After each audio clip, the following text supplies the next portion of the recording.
Hello students, पीके medical channel में मैं पंकज विश्वकर्मा आप लोगों का बहुत बहुत स्वागत करता हूं।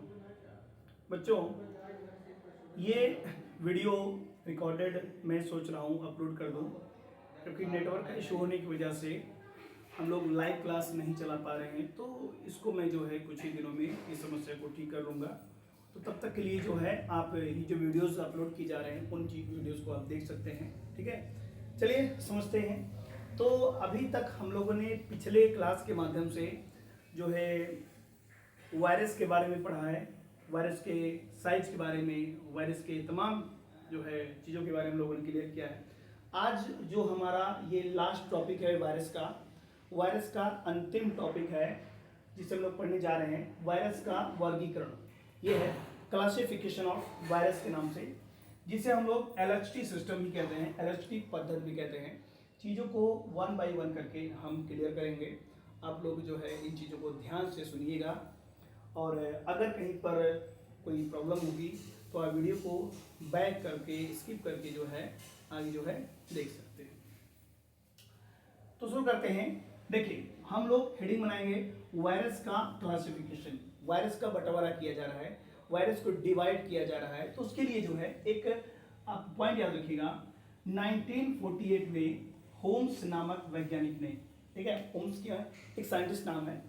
तो 1948 में होम्स नामक वैज्ञानिक ने वायरस को रखने के लिए, देखिए इससे पहले वायरस को किसी भी स्थान पर, किसी भी क्लास में, वर्ग में, जगत में स्थान नहीं दिया गया था। इससे पहले 1948 से पहले वायरस को कहाँ रखा जाए, हम लोगों ने पंच जगत पद्धति पढ़ा है। पंच जगत पद्धति में बैक्टीरिया को स्थान मिला है मोनेरा में, दूसरा है प्रोटिस्टा, फिर हम लोगों ने पढ़ा है कवक और शैवाल जगत, तीसरा, चौथा प्लांटी जगत, पांचवा एनिमेलिया जगत। इन 5 जगतों में कहीं भी वायरस को जगह नहीं दिया गया है। तो उसी प्रॉब्लम को सॉल्व करने के लिए, वायरस को रखने के लिए, किसी स्थान पर रखने के लिए, किसी यूनिट में रखने के लिए 1948 में होम्स ने जो है वायरसों को रखने के लिए एक ऑर्डर का फॉर्मेशन किया, एक ऑर्डर बनाया, जिसे नाम दे दिया वायरेल्स। ठीक है, मैंने भी बताया कि हम लोगों ने जब पंच जगत पद्धति पढ़ा था, तो उसमें मैंने क्या बताया था कि हमने पहला जगत देखा था मोनेरा। क्या था? मोनेरा था। मोनेरा में जीवाणु को जगह मिली थी। ओके। दूसरा जगत था प्रोटिस्टा। प्रोटिस्टा में जितने भी एक कोशिकीय हैं उनको जगह मिला था। तीसरा था कवक और शैवाल, इनमें आपको पता है कवक और शैवालों को जगह दिया गया था। चौथा था प्लांटी, जितने पौधे थे उनको जगह दिया गया था। पांचवा था जंतु जगत या एनिमिलिया। ओके, इसको जगह दिया गया था। इस कहीं भी 5 जगत में कहीं भी वायरस को जगह नहीं दिया गया था। उस समय की मैं बात कर रहा हूं जब पंच जगत पद्धति का फॉर्मेशन हुआ था। तो अब वायरस को कहीं पर स्थान नहीं दिया गया है। वायरस को हम लोग किसी भी जगत में पढ़ते नहीं है, किसी भी जगत में हम लोग स्टडी नहीं करते हैं। तो एक समस्या है कि वायरस को हम लोग कहाँ पढ़ेंगे, किस जगत में हम लोग वायरस का स्टडी करते हैं, एक समस्या थी।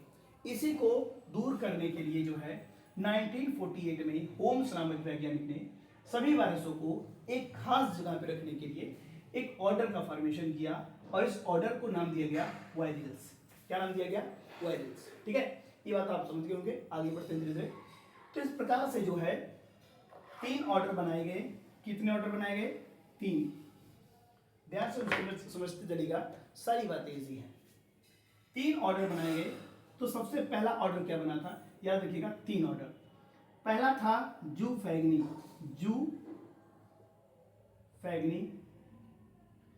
दूसरा था फाइटोफैग्नी।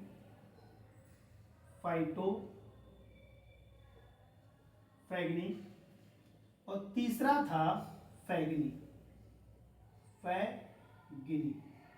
3 जो है ऑर्डर, ये तीनों ऑर्डर हैं। क्या है? ऑर्डर है। याद रखिएगा, ये ऑर्डर नंबर 1 है, ये ऑर्डर नंबर 2 है, ये ऑर्डर नंबर 3 है। ऑर्डर तो आप जानते होंगे वर्गीकरण की एक इकाई है। हम लोग क्या पढ़ते हैं, हम लोग पढ़ते हैं किंगडम। क्या कहते हैं, किंगडम, ये सबसे पहली इकाई।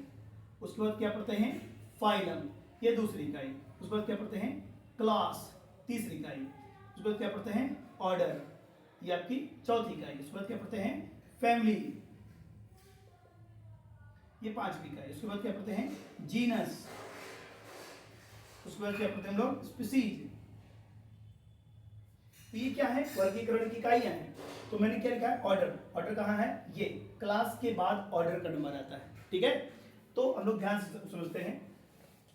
ओके, तो इन्होंने जो है सभी वायरसों को किस ऑर्डर में रखा है, वायरस में रखा है। और 3 ऑर्डर बनाए गए। कितने ऑर्डर बनाए गए, 3। एक ज़ूफैग्नी है, एक फाइटोफैग्नी है और एक फैग्नी है। बातें स्पष्ट होगी, बहुत आसानी से समझने की कोशिश करिएगा। आइए, ज़ूफैग्नी में किसको रखा गया है, जंतुओं के वायरस को, जंतुओं के वायरस को। जितने भी जानवरों में बीमारियां फैलाते हैं, ऐसे वायरस जो जानवरों में बीमारियां फैलाते हैं, उन सभी वायरसों को इसमें रखा गया है। बातें स्पष्ट होंगी, क्लियर है। ओके, चलिए अभी हम 2-4 एग्जाम्पल देख लेंगे, आप सारी चीज़ों को क्लियर कर पाएंगे। फाइटोफैग्नी में देखिए, जू माने होता है जंतु, एनिमल होता है, अब याद रखिएगा। और फाइटो मीन्स होता है प्लांट, पौधे। तो इसमें किसको रखा गया है, पौधों के वायरस को। किसको, पौधों के वायरस को। ठीक है, याद रखिएगा। फाइटो मीन्स होता है प्लांट, तो फाइटोफैग्नी मीन्स को रखा गया है पौधों के वायरस को रखा गया है। क्लियर है, मैं 2-4 एग्जाम्पल बता दूंगा, टेंशन ना लीजिए आप। फैग्नी में किसको रखा गया है, फैग्नी में रखा गया है जीवाणुओं के वायरस को, जीवाणु के वायरस को रखा गया है। इतनी बातें आपको क्लियर हो गई होंगी, मेरे ख्याल से कोई दिक्कत नहीं होगी इतने टॉपिक में। तो जू माने होता है जंतु, तो जंतुओं के वायरस को इसमें रखा गया है, ज़ूफैग्नी ऑर्डर नंबर 1 में। ऑर्डर नंबर 2 क्या है, फाइटोफैग्नी, फाइटो मीन्स प्लांट होता है, तो पौधों के वायरस को इसमें रखा गया है। जो भी वायरस पौधों में बीमारियां फैलाते हैं, उन वायरसों को हम किसमें रखे हैं, ऑर्डर नंबर 2 फाइटोफैग्नी में। ऑर्डर नंबर 3 क्या है, फैग्नी है। जितने भी ऐसे वायरस जो जीवाणुओं को नुकसान पहुंचाते हैं, उन सभी वायरस को हम किस में रखेंगे, ऑर्डर नंबर 3 फैग्नी में। आइए 1-2 एग्जाम्पल हम लोग समझ लेते हैं। चीज़ें बहुत आसान हैं, आप लोग इन चीज़ों को समझने की कोशिश करिए 1 by 1। ओके, सारी चीज़ों को हम लोग 1 by 1 करके जो है समझने की कोशिश करते हैं। आइए, जंतुओं के वायरस में मैं कुछ एग्जाम्पल बता दे रहा हूँ। ओके, जैसे देखिएगा, विब्रियो कामा, विब्रियो कामा। ओके, मोबाइल ले लो। विब्रियो कामा ये क्या है, एक सॉरी ये बैक्टीरिया लिख दिया मैंने। वायरस की बात करता हूँ, जैसे पोलियो वायरस, कौन है, पोलियो वायरस हो गया, जैसे डेंगू वायरस हो गया, जैसे चिकनगुनिया वायरस हो गया। वायरस से कौन कौन सी बीमारियां होती हैं, इसके ऊपर मैं एक वीडियो बनाऊंगा, जिसमें हम लोग सिर्फ और सिर्फ इसी के बारे में पढ़ेंगे कि वायरस द्वारा होने वाली बीमारियों के नाम, जीवाणु द्वारा होने वाली बीमारियों के नाम, प्रोटोजोन के द्वारा होने वाली बीमारियों के नाम, कवक द्वारा होने वाले बीमारियों के नाम। ट्रिक के माध्यम से, शॉर्ट ट्रिक के माध्यम से, इजी वे के माध्यम से हम लोग बीमारियों के बारे में और उनसे जो उन बीमारियों को फैलाने वाले पैथोजेंस हैं, रोगाणु हैं, चाहे वायरस हो, चाहे बैक्टीरिया हो, चाहे प्रोटोजोन हो, चाहे कवक हो, उनके लिए मैं एक अलग से वीडियो बना दूंगा। ठीक है, आइए, फाइटोफैग्नी में जो पौधों को डैमेज करते हैं, पौधों को रोग पहुंचाते पौधों में, उनकी मैं बात कर रहा हूँ। ठीक है, उसमें आप लोग जो है एक चीज तो जानते होंगे, तंबाकू का मोजाइक वायरस आप सुने होंगे, तंबाकू का। ओके, तंबाकू का मोजाइक वायरस यानी टीएमवी, इसके बारे में हम लोग पढ़ चुके हैं बहुत पहले ही, मैंने पिछले लेक्चर में इसको बताया था। इसके अलावा आप लोग पढ़ सकते हैं गन्ने का मोज़ेक वायरस, गन्ने का मोज़ेक वायरस, गन्ने का मोज़ेक वायरस। ओके, तो ये क्या है, ये पौधों को प्रभावित कर रहे हैं, पौधों में बीमारियां फैला रहे हैं, इसलिए इनको फाइटोफैगनी में रखा गया है। ठीक है, पौधों के वायरस को। बातें स्पष्ट होंगी, बहुत अच्छे। इसके अलावा अगर हम बात करें फैगनी में, ऐसे वायरस जो जीवाणुओं को नुकसान पहुंचाते हैं उनको रखा गया है फाइटोफैगनी में। उनका बेस्ट एग्जाम्पल है जीवाणु भोजी विषाणु, जीवाणु भोजी विषाणु, जिसे हम लोग बैक्टीरियोफेज वायरस कहते हैं। क्या कहते हैं, बैक्टीरियोफेज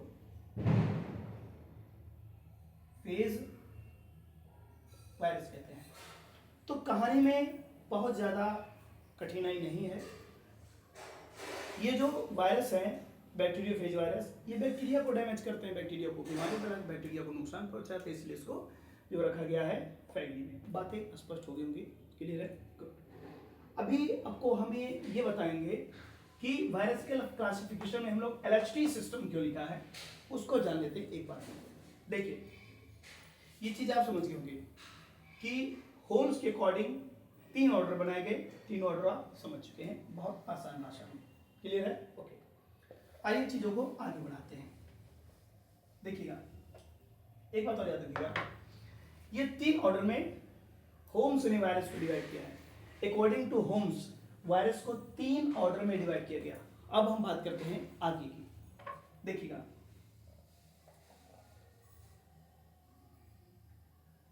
एक बात सुनिए, 1962 में 3 वैज्ञानिक में बात कर रहा हूं, 3 वैज्ञानिक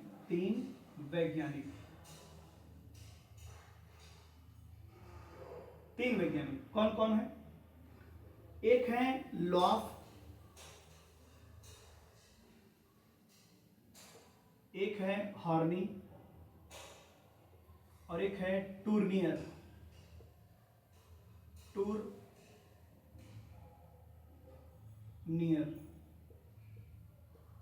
इन 3 वैज्ञानिकों ने, तीनों का नाम आप याद रखेंगे तो कहानी बहुत आसान हो जाएगी। 1962 में 3 वैज्ञानिकों ने, लॉफ, हॉर्नी और टूर्नियर ने, इन वायरसों को उनकी साइज के आधार पे, उनके माप के आधार पे, उनके जीनोम के आधार पे, उनकी संरचना, उनकी बनावट के आधार पे इन्होंने वायरसों को फिर से डिवाइड किया। फिर से सुन लीजिए, मैंने क्या बताया? 1962 में 3 वैज्ञानिक, लॉफ, हॉर्नी, टूर्नियर ने वायरस की माप, ठीक है, किसके आधार पे? ठीक है, वायरस की माप, ओके, खोल माने आवरण, कैप्सिड, ओके, साइज, संरचना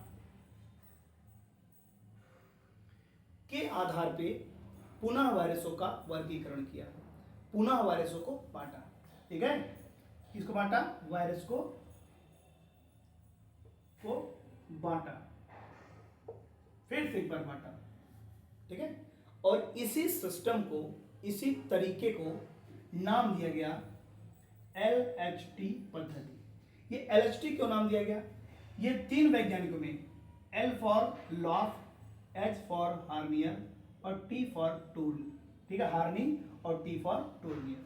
इन 3 वैज्ञानिकों ने, मैंने क्या बताया, 1962 में 3 वैज्ञानिकों ने, लॉफ, हार्नी और टूर्नियर ने वायरस की साइज, उसके कैप्सिड, आवरण, संरचना आदि के आधार पे वायरस को फिर से बांटा और उसी को नाम दिया गया, उसी पद्धति को नाम दिया गया LHT पद्धति, यानी LHT सिस्टम। बातें स्पष्ट होंगी? मेरे ख्याल से बहुत कठिनाई वाली बातें ये सब नहीं है, आप इन चीज़ों को समझ गए होंगे। क्लियर है? ओके, एक बात और याद रखिएगा, 1971 में एक संस्था है ICTV में, एक संस्था है ICTV। ये ICTV क्या होता है? इसका फुल फॉर्म क्या है? ठीक है, international community on taxonomy of virus. ठीक है, ठीक है, क्या लिखेंगे? International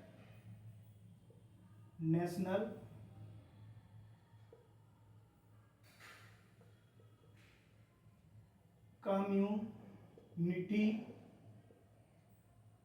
on taxonomy of virus, ये संस्था का नाम है, international community on taxonomy of virus. इस संस्था ने एलएचटी पद्धति को मान्यता दी। क्या दी? मान्यता दी। ठीक है, ठीक है, याद रखिएगा, एलएचटी सिस्टम को क्या दी? मान्यता। हम लोग आज एलएचटी सिस्टम पढ़ रहे हैं। एलएचटी सिस्टम को अगर आईसीटीवी द्वारा मान्यता नहीं मिली होती तो आज हम लोग किताबों में, अपने सिलेबस में एलएचटी सिस्टम ना पढ़ते। छोटा सा 2-3 लाइन और है, खत्म करते हैं। एलएचटी सिस्टम के अनुसार सभी वायरसों के लिए एक अलग से, याद रखिएगा, संघ बनाया गया। वायरस के लिए एक संघ बनाया गया। संघ है फाइलम। एक फाइलम बनाया गया वायरा के नाम से एक संघ बनाया गया, और जितने भी वायरस हैं सारे वायरसों को संघ वायरा में रखा गया। बात स्पष्ट होगी होंगी? जितने भी वायरस हैं, चाहे वो पौधों के हो, चाहे वो जानवरों के हो, चाहे वो जीवाणु के हो, सभी वायरसों को कहाँ रखा गया? फाइलम वायरा में। वायरा का फॉर्मेशन याद रखिएगा, बहुत इजी है। वायरा का फॉर्मेशन कब हुआ? 1971 के बाद। आईसीटीवी ने जब एलएचटी सिस्टम को मान्यता दी तो उसी के बाद जो है सभी वायरस के लिए एक फाइलम, एक संघ का फॉर्मेशन किया गया, जिसको कहा गया वायरा। सभी प्रकार के वायरसों को अब हम संघ वायरा में पढ़ते हैं। आइए आगे बढ़ते हैं। देखिए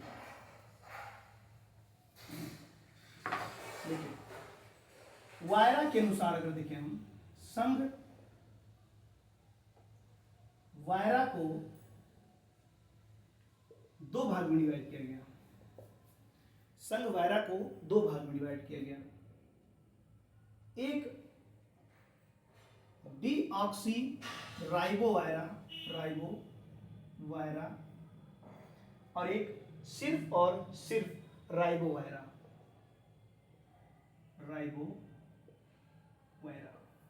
ध्यान सुनिएगा, संघ वायरा संघ में किसको रखा गया है? वायरस को।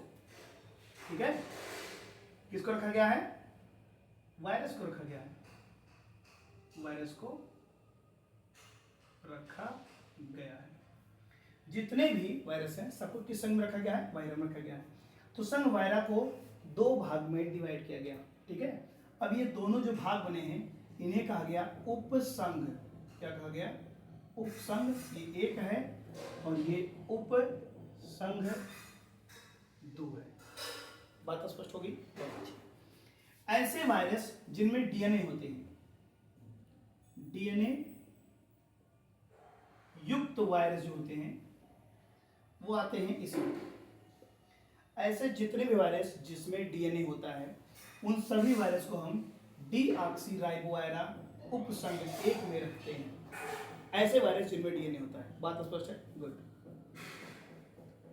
जितने आरएनए युक्त वायरस हैं, आरएनए युक्त वायरस, ऐसे वायरस जिनमें आरएनए होता है उन्हें उपसंघ 2 राइबोवायरा में रखा गया है। सारी बातें स्पष्ट हो जाएंगी, बहुत इजी पॉइंट है। आगे बढ़ते हैं। अब मैं अगर एग्जाम्पल की बात करूं तो एग्जाम्पल हम लोग पिछले लेक्चर में देखे थे। पिछले लेक्चर में आपको बताया गया था कि हर्पीज का वायरस है, जैसे हर्पीज का वायरस हो गया, पोलियो का वायरस हो गया और बैक्टीरियोफेज वायरस हो गया। इन सभी में जो है डीएनए होता है। ठीक है, अगर मैं यहाँ पर एग्जाम्पल डाल दें, एग्जाम्पल के तौर पे जैसे हर्पीज वायरस हो गया, हर्पीज वायरस हो गया। इसके अलावा हम लोगों ने लिखा था polio virus, okay, polio virus हो गया। ये सभी वायरस क्या है, डीएनए युक्त होते हैं, इनमें डीएनए पाया जाता है। बात तो स्पष्ट है, गुड। ऐसे जितने वायरस जिनमें आरएनए होता है उन सभी को किसमें रखा गया है, राइबोवायरा में। यहाँ पर मैंने एग्जाम्पल डालूं तो वो हो जाएगा एचआईवी वायरस हो गया। इसमें जो है आरएनए पाया जाता है, ये बात आप जानते हैं। बहुत इजी पॉइंट है, सारी चीज़ों को समझने की कोशिश करिए।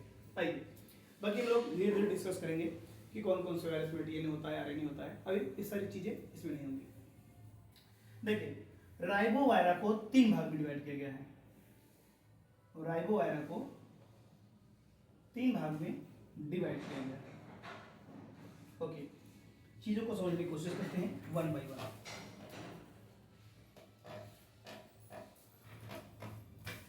तो इसमें पहला जो होगा वो है डीऑक्सी हेलिक्स, ओके। डीऑक्सी हेलिका, हेलिका ले लीजिए इसको, डीऑक्सी हेलिका, ये पहला है। देखिए उपसंग यानी सब फाइलम के बाद आता है, संघ के बाद क्या आता है, वर्ग। क्या आता है, वर्ग, याद रखिएगा। तो ये वर्ग है, ये वर्ग 1 है, ये वर्ग 2 है और ये वर्ग 3 है। तो डीऑक्सी हेलिका, मैंने क्या बताया, डीऑक्सी राइबोवायरा, ये जो उपसंघ है इसको 3 भाग में डिवाइड किया गया है। एक डीऑक्सी हेलिका हो गया, दूसरा डीऑक्सी क्यूबिका हो गया, ठीक है, क्यूबिका, और तीसरा हो गया डीऑक्सी बिनाला, ये 3 भाग में डिवाइड किया गया है, बस समझे। तो यहां पर अगर हम बात करें, जिन वायरसों में जो डीएनए है वो हेलिकल डीएनए पाया जाता है। कैसा DNA, helical DNA, helical DNA. जो हेलिकल डीएनए वायरस होते हैं, हेलिकल डीएनए क्या होता है, ऐसे वायरस जिसमें जो डीएनए ऐसे स्प्रिंग की तरह ऐंठा होता है तो उसको हेलिकल डीएनए बोलते हैं, ओके। हेलिकल डीएनए स्प्रिंग की तरह ऐंठा हुआ जो डीएनए होता है, जैसे हम लोग बात करें ऐसे वाला डीएनए आपने पढ़ा होगा, ऐसे वाला डीएनए, ऐसे वाला डीएनए। तो इस प्रकार का जो ऐंठा वाला डीएनए होता है अगर किसी वायरस में पाया जाता है तो उसको जो है डीऑक्सी हेलिका के अकॉर्डिंग रखते हैं, ठीक है। दूसरी बात है डीऑक्सी क्यूबिका। अब ये डीऑक्सी क्यूबिका हो जाता है क्यूब का स्ट्रक्चर, क्यूब घन के आकार का, ठीक है। अगर जैसे हम लोगों ने एक वायरस बनाया था, ऐसे करके बनाया था, ऐसे वायरस बनाया था, आपको ये चीज याद होगा, ऐसे हम लोगों ने वायरस बनाया था। तो क्यूब के स्ट्रक्चर का अगर कोई डीएनए होता है, वायरस की संरचना होती है, तो उसको हम रखते हैं डीऑक्सी क्यूबिका के अकॉर्डिंग, बस समझे। अगर किसी वायरस का स्ट्रक्चर क्यूब के आकार का है, घन के आकार का है, तो उसको कहाँ रखते हैं, डीऑक्सी क्यूबिका में, ठीक है। और अगर किसी, ठीक है, कैसा स्ट्रक्चर है, क्यूब, क्यूब का स्ट्रक्चर का वाला होगा तो डीऑक्सी क्यूबिका में रखेंगे। अगर किसी वायरस में हेड है और टेल है, याद रखिएगा, अगर किसी वायरस में हेड है और टेल है तो उस वायरस को रखेंगे डीऑक्सी बिनाला में। बात स्पष्ट है, गुड, सारी बातें स्पष्ट है। राइबोवायरा ये उपसंघ 2 है, इसे 2 भाग में डिवाइड किया गया है, 2 क्लास में डिवाइड किया गया है। एक क्लास 1 है और एक क्लास 2 है, ठीक है, ध्यान सुनिएगा। पहला यहां पर डिवाइड किया गया राइबोवायरा को राइबो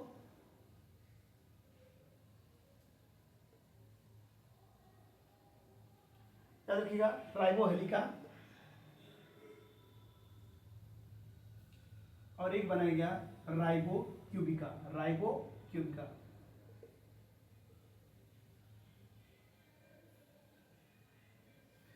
तो सारी बातें आप समझ रहे होंगे कि ऐसे वायरस जिनमें आरएनए होता है उन्हें राइबोवायरा में रखा गया है, उपसंघ 2 राइबोवायरा में रखा गया है। इन्हें 2 क्लास में डिवाइड किया गया है, 2 भाग में डिवाइड किया गया है।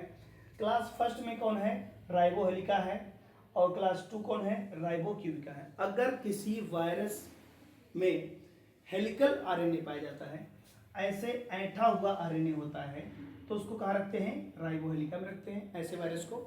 अगर किसी वायरस का स्ट्रक्चर क्यूब के आकार का होता है, क्यूब के आकार का होता है, तो उस वायरस को रखते हैं हम राइबोक्यूबिका में। मेरे ख्याल से सारी बातें आपको स्पष्ट हो गई होंगी।